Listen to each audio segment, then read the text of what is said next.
மறைந்த நாகாலாந்து ஆளுநர் இலகணேசனுடைய உடல் தற்போது இறுதி சடங்குகள் செய்யப்பட்டு ராணுவ மரியாதையோடு பெசன்ட் நகர் மின்மயானத்துல இன்னும் சில நிமிடங்கள்ல தகனம் செய்யப்பட இருக்கிறது. 3 சுற்றுகளாக தலா 14 குண்டுகள் வீதம் 42 குண்டுகள் முழங்க முப்படை சார்பாக மறைந்த ஆளுநர் இலகணேசனுக்கு ராணுவம், கடற்படை, விமானப்படையைச் சேர்ந்த அதிகாரிகள் இன்னும் சில நிமிடங்கள்ல இறுதி மரியாதையை செய்ய இருக்கிறார்கள். குறிப்பாக தேசிய கொடி போற்றியபடி சந்தன பேழையில இலகணேசன் அவரது உடலானது தற்போது பெசன்ட் நகர் மின் மயானத்திற்கு முப்படைகளினுடைய ராணுவ வீரர்கள் உடலை சுமந்தபடி மயானத்தில் இருக்கக்கூடிய மேடைக்கு கொண்டு வந்திருக்கிறார்கள். ராணுவ பேண்டு வாத்தியங்கள் முழங்க தற்போது இறுதி மரியாதை செலுத்தக்கூடிய பணிகள் தொடங்கியிருக்கிறது. முப்படைகளை சேர்ந்த ராணுவ உயர் அதிகாரிகள் தற்போது மலர் வளையத்தை இங்கே இலகணேசனுடைய உடலுக்கு வைக்கக்கூடிய காட்சிகளை நாம் பார்த்து வருகிறோம். வயது முதிர்வு மற்றும் உடல்நலக் குறைவு காரணமாக சென்னை 1000 விளக்கு தனியார் மருத்துவமனையில சிகிச்சை பெற்று வந்த நாகாலாந்து ஆளுநர் இலகணேசன் நேற்றைய தினம் உயிரிழந்திருந்தார்.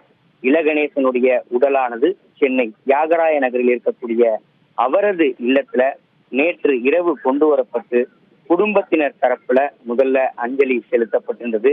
முன்னதாக நேற்று இரவு இலகணேசனுடைய உடலுக்கு தியாகராய நகர் இல்லத்துல தமிழக ஆளுநர் RN ரவி, முதலமைச்சர் மு.க. ஸ்டாலின், பாஜக மாநில தலைவர் நயினார் நாகேந்திரன், முன்னாள் ஆளுநர் தமிழிசை சவுந்தரராஜன், பாஜக மூத்த தலைவர் H. ராஜா, வானதி சீனிவாசன் உள்ளிட்ட தமிழக பாஜக தலைவர்கள் நேரில் வந்து அஞ்சலி செலுத்தியிருந்தாங்க.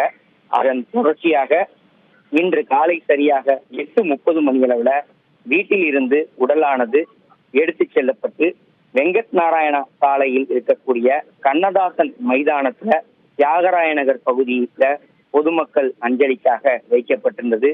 எங்கும் ஏராளமான அரசியல் கட்சி பிரமுகர்கள், தலைவர்கள், பொதுமக்கள் ஒவ்வொருவராக வருகை தந்து காலை முதல் அஞ்சலி செலுத்தி வந்திருந்தாங்க. குறிப்பா ஆளுநர் இலகணேசனுடைய உடலுக்கு முப்படைகளின் சார்பாக தேசிய கொடி போற்றப்பட்டு மரியாதை செலுத்தப்பட்டிருந்தது. அதன் தொடர்ச்சியாக ஏராளமான திரை பிரபலங்கள், அரசியல் பிரமுகர்கள், பொதுமக்கள் நேரில் வருகை தந்து அஞ்சலி செலுத்தியிருந்தார்கள்.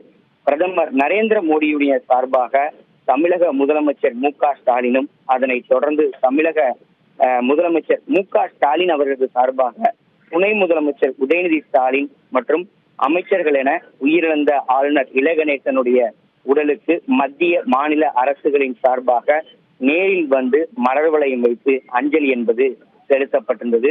இதே போல மத்திய அமைச்சர் எல். முருகன், நாகாலாந்து மாநில முதலமைச்சர் நெய்பியூ ரியோ, தேமுதிக இளைஞரணி செயலாளர் விஜய பிரபாகரன், கவிஞர் வைரமுத்து, ஆம் ஆத்மி ஒருங்கிணைப்பாளர் வசீகரன், திராவிடர் கழக தலைவர் வீரமணி, தமிழ் மாநில காங்கிரஸ் கட்சியின் தலைவர் G. K. வாசன், பாஜகவுடைய தேசிய பொதுக்குழு உறுப்பினராக இருக்கக்கூடிய நடிகர் சரத்குமார், தொழிலதிபர் BGP சந்தோஷம், நாம் தமிழர் கட்சியின் ஒருங்கிணைப்பாளர் சீமான், இந்து மக்கள் கட்சியின் தலைவர் அர்ஜுன் சம்பத், அதிமுக சார்பாக முன்னாள் அமைச்சர் ஜெயக்குமார், அமமுக சார்பில் CR சரஸ்வதி, முன்னாள் மேயர் சைதை துரைசாமி, முன்னாள் தமிழக காங்கிரஸ் கமிட்டியின் தலைவர் தங்கபாலு உள்ளிட்ட மாற்று கட்சிகளை சேர்ந்த முக்கியமான பிரபலங்கள் பலரும் இங்கே நேரடியாக அஞ்சலி செலுத்தியிருந்தாங்க.